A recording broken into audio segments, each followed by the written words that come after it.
আজকের ক্লাসে আমরা অর্ধপরিবাহীর বিষয়ে আলোচনা করব। তোমরা এর মধ্যেই জেনেছো যে অর্ধপরিবাহী কাকে বলে। না, যে সমস্ত পরিবাহীর তড়িৎ পরিবহন ক্ষমতা হচ্ছে অন্তরকের থেকে বেশি কিন্তু পরিবাহী পদার্থের তুলনায় কম, যাদের মাঝামাঝি তড়িৎ পরিবহন ক্ষমতা, তাদেরকে বলা হচ্ছে অর্ধপরিবাহী। এখন এই অর্ধপরিবাহী দুই প্রকার হয়ে থাকে। এক, সহজাত অর্ধপরিবাহী, অর্থাৎ যে সমস্ত অর্ধপরিবাহী কোনো রকম অশুদ্ধির উপস্থিতি ছাড়াই বা বিশুদ্ধ অবস্থাতেই যে সমস্ত পরিবাহীগুলির তড়িৎ পরিবহন ক্ষমতা থাকে তাদেরকে বলা হচ্ছে, তার তড়িৎ পরিবহনে তারা সক্ষম, তাদেরকে বলা হচ্ছে সহজাত অর্ধপরিবাহী। নামটা দেখেই বুঝতে পারছো যে প্রাকৃতিকভাবেই যারা অর্ধপরিবাহী তাদেরকে বলা হচ্ছে সহজাত অর্ধপরিবাহী। কিন্তু বাস্তবে যেমন আমরা সহজাত অর্ধপরিবাহীর উদাহরণ জানি, সহজাত অর্ধপরিবাহী হচ্ছে সিলিকন, জার্মেনিয়াম ইত্যাদি। এগুলো তোমরা দেখেছো আগের দিনের ক্লাসে। তো এই নামটা থেকেই তোমরা এটা বুঝতে পারছো যে সহজাত অর্ধপরিবাহী অর্থ হচ্ছে যে প্রাকৃতিক অর্ধপরিবাহী, তাদেরকেই বলা হচ্ছে সহজাত। অর্ধপরিবাহী হওয়ার ওদের সহজাত ক্ষমতা রয়েছে, তাই ওদের নাম হচ্ছে সহজাত অর্ধপরিবাহী। এখন সহজাত অর্ধপরিবাহীর পাশাপাশি আমাদের রয়েছে অশুদ্ধ বা অপদ্রব্য অর্ধপরিবাহী। অশুদ্ধ বা অপদ্রব্য অর্ধপরিবাহী। অপদ্রব্য অর্ধপরিবাহী হচ্ছে তারা যে তাদের মধ্যে অল্প পরিমাণ এই সমস্ত সহজাত অর্ধপরিবাহীতে কি করা হয়, আসলে সহজাত অর্ধপরিবাহীর তড়িৎ পরিবহন ক্ষমতা খুবই কম। তো এই সহজাত অর্ধপরিবাহীর সঙ্গে সামান্য কিছু পরিমাণে অশুদ্ধি বা অপদ্রব্য প্রবেশ করিয়ে দিয়ে তাকে কি করা হয়, তাকে তড়িৎ পরিবহনটা তার বৃদ্ধি করা হয়। কারণ সহজাত অর্ধপরিবাহী এতটাই কম তড়িৎ পরিবহন করে যে যেটা বাস্তবে কাজে লাগানো মুশকিল। তো তার মধ্যে এবার অশুদ্ধ বা অপদ্রব্য সহজাত অর্ধপরিবাহীর মধ্যে এই যে সহজাত অর্ধপরিবাহী, এর ভিতরেই আমরা কি করব, অশুদ্ধিটাকে প্রবেশ করাবো এবং তার ফলে তার তড়িৎ পরিবহন ক্ষমতা বৃদ্ধি পাবে। তাকে আমরা বলবো অশুদ্ধ বা অপদ্রব্য অর্ধপরিবাহী। এবার আসি অশুদ্ধ বা অপদ্রব্য অর্ধপরিবাহী। অশুদ্ধ বা অপদ্রব্য অর্ধপরিবাহীকে আমরা আবার দুটি ভাগে ভাগ করতে পারি। এক, এন টাইপ অর্ধপরিবাহী, আর দ্বিতীয়টা হচ্ছে পি টাইপ অর্ধপরিবাহী। তো এন টাইপ এবং পি টাইপ অর্ধপরিবাহীগুলোকে আমরা কিভাবে পাই না, বিশুদ্ধ অর্ধপরিবাহীর ভিতরে অল্প পরিমাণে বিশেষ ধরনের অপদ্রব্য প্রয়োগ করে আমরা এন টাইপ এবং পি টাইপ অর্ধপরিবাহী পেয়ে থাকি। তো প্রথমেই আমরা আসব এন টাইপ অর্ধপরিবাহীর বিষয়ে আলোচনায়। এন টাইপ অর্ধপরিবাহীতে কি ঘটছে? এন টাইপ অর্ধপরিবাহীতে যেটা ঘটছে, দেখো, আমরা যে দুটো বিশেষ অর্ধপরিবাহীর কথা নিয়েছিলাম, বিশুদ্ধ অর্ধপরিবাহী, তারা ছিল কি, সিলিকন এবং জার্মেনিয়াম। এই সিলিকন এবং জার্মেনিয়াম এরা হচ্ছে গ্রুপ 14-এ অবস্থানকারী মৌল। গ্রুপ 14-এ অবস্থানকারী মৌল। গ্রুপ 14-এ সিলিকন, জার্মেনিয়াম ছাড়া আরও কে আছে? কার্বন। কার্বনের সর্ববহিস্থ কক্ষপথে ইলেকট্রন সংখ্যা হচ্ছে 4। সিলিকন, জার্মেনিয়ামের ক্ষেত্রেও সর্ববহিস্থ কক্ষপথে ইলেকট্রন সংখ্যা হচ্ছে 4। তাই সিলিকন এবং জার্মেনিয়াম, ধরো সিলিকনের উদাহরণটা দেখাচ্ছি আমি। সিলিকন এই ধরনের কেলাসে অবস্থান করে। একটা করে সিলিকন, তার চারিদিকে 4টে ইলেকট্রন, সেই চারিদিকে 4টে ইলেকট্রনের সঙ্গে সে আরও তার 4টে প্রতিবেশীর সঙ্গে বন্ধন গঠন করেছে। আবার এই সিলিকনটা আবার তার 4টে প্রতিবেশীর সঙ্গে বন্ধন গঠন করেছে একটা করে ইলেকট্রন দিয়ে। এইভাবে গোটা কেলাস জালকটায় সিলিকনটা এইভাবে অবস্থান করে। একটা করে সিলিকন তার প্রতিবেশী 4টে করে সিলিকনের সঙ্গে বন্ধন গঠন করে। সেই সিলিকন থেকে একটা ইলেকট্রন, পাশের সিলিকন থেকে একটা ইলেকট্রন, একটা বন্ধন, আবার এই সিলিকন থেকে একটা ইলেকট্রন, পাশের সিলিকন থেকে একটা ইলেকট্রন, একটা বন্ধন। এইভাবে গোটা কেলাসটা জুড়ে সিলিকন ছড়িয়ে থাকে। এখন এর মধ্যে, এই সিলিকনের কেলাসের মধ্যে আমরা প্রবেশ করাবো কি, এই সিলিকন অথবা জার্মেনিয়াম যে কোনো কেলাস, এর মধ্যে আমরা প্রবেশ করাবো গ্রুপ 15-এর এলিমেন্ট।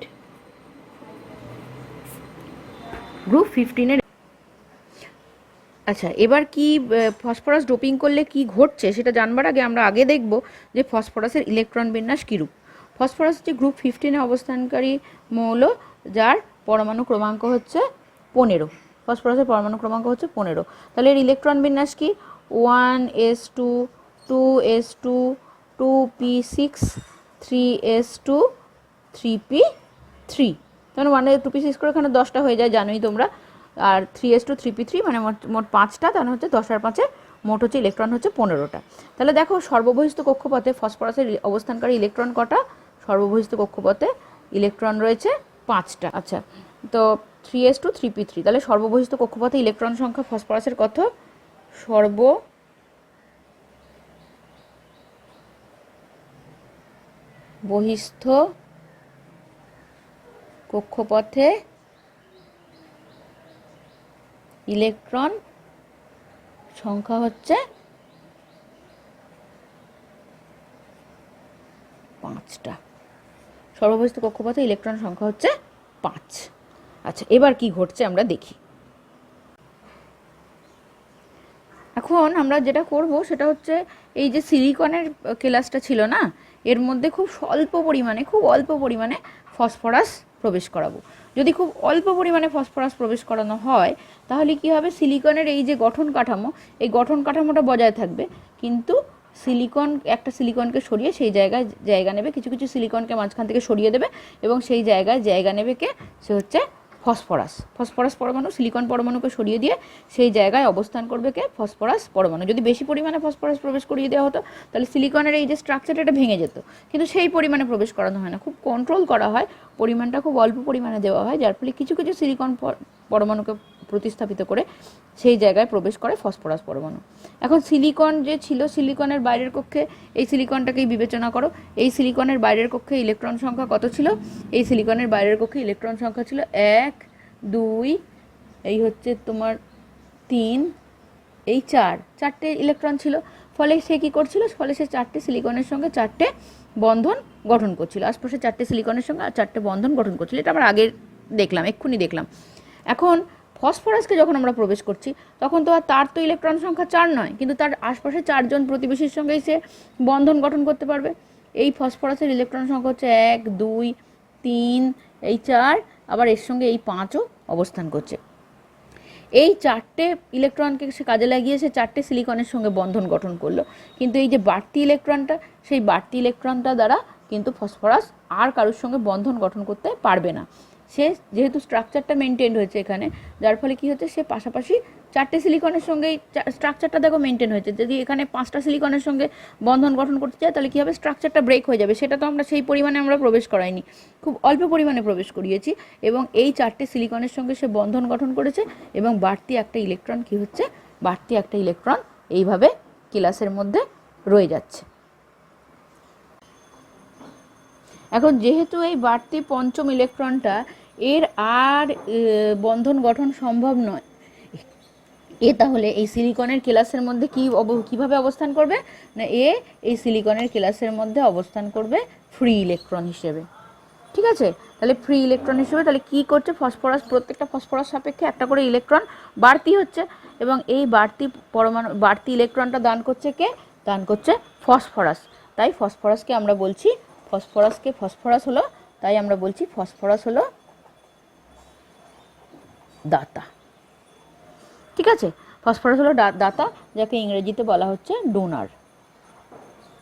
আচ্ছা, এবার এই অতিরিক্ত ইলেকট্রনের উপস্থিতির ফলে কি হচ্ছে? ফসফরাস মেশানো এই যে সিলিকন, এর কেলাসের কি হচ্ছে? পরিবাহী ব্যান্ডে অতিরিক্ত ইলেকট্রন অবস্থান করছে। মানে ভ্যালেন্স ব্যান্ডে ইলেকট্রন বেড়ে যাচ্ছে, তারপর সেখান থেকে পরিবাহী ব্যান্ডে ইলেকট্রন ট্রান্সফার হওয়াটা সহজ হয়ে যাচ্ছে। ইলেকট্রন সংখ্যা বাড়বার সাথে সাথে কী হচ্ছে? সহজেই ভ্যালেন্স ব্যান্ড থেকে পরিবাহী ব্যান্ডে ইলেকট্রন ট্রান্সফার হচ্ছে, এবং যার ফলে পরিবাহী ব্যান্ডে মানে বিশুদ্ধ সিলিকনের পরিবাহী ব্যান্ডে যা ইলেকট্রন ছিল, এবার দেখো প্রতিটা ফসফরাসের সাপেক্ষে একটা করে ইলেকট্রন, প্রতি ফসফরাস পরমাণুর সাপেক্ষে একটা করে ইলেকট্রন বাড়তি হচ্ছে, যার ফলে পরিবাহী ব্যান্ডে ইলেকট্রন সংখ্যা বাড়ছে। যার ফলে কি হচ্ছে?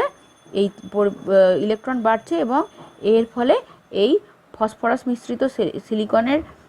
মিশ্রিত যে সিলিকনের কেলাস, তার পরিবাহিতা, এই যে বিশুদ্ধ সিলিকন ছিল তার তুলনায় পরিবাহিতা বৃদ্ধি পাচ্ছে। ঠিক আছে? তার তুলনায় কি হচ্ছে? পরিবাহিতা বৃদ্ধি পাচ্ছে। কিন্তু এই যে পরিবাহিতা বৃদ্ধি পেল তার কারণ, তার জন্য দায়ী হচ্ছে দেখো নেগেটিভ চার্জবাহী ইলেকট্রন। তাহলে পরিবাহিতা বৃদ্ধি হচ্ছে কার জন্য? পরিবাহিতা বাড়ছে ইলেকট্রনের জন্য।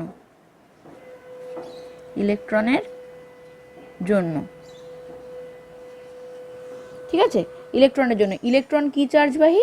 ইলেকট্রন হচ্ছে নেগেটিভ চার্জবাহী। ইলেকট্রনের নেগেটিভ চার্জ আছে। যেহেতু ইলেকট্রনের নেগেটিভ চার্জ আছে তাই এই এনটাকে নিয়ে, নেগেটিভ চার্জের এনটাকে নিয়ে, তাই এই ধরনের অর্ধপরিবাহীর নাম হচ্ছে এন টাইপ পরিবাহী।